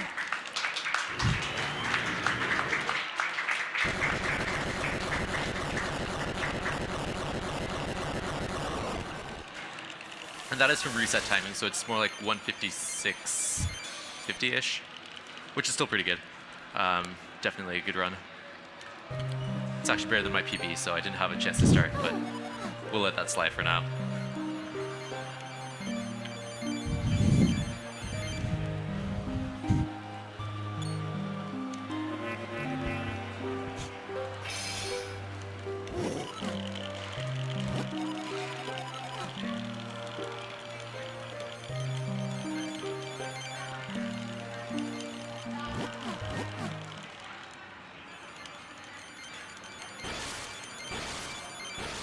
I'd like to announce that we have raised over $3,400.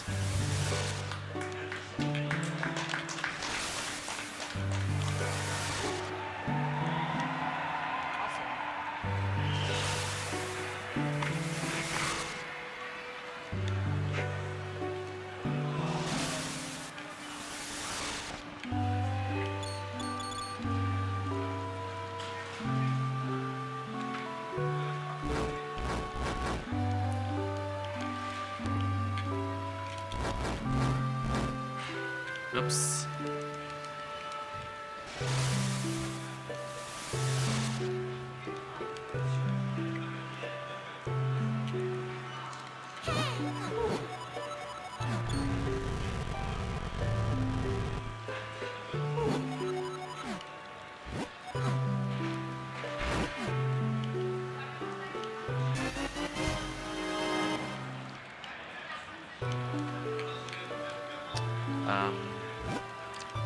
Do it. You have to be lined up fairly precisely for this to work, and didn't have a chance there. If you miss the first one, it's easy to miss the other few, which is really unfortunate, but there you go. Alright. Should be good for the rest. Still in sub 2 base.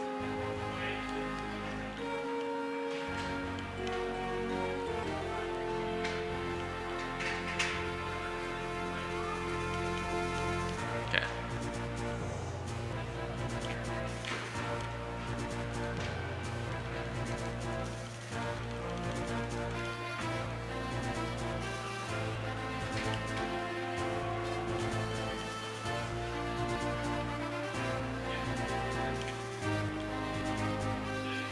Alright, we're ready for time and done. Alright, sub 2. That's acceptable.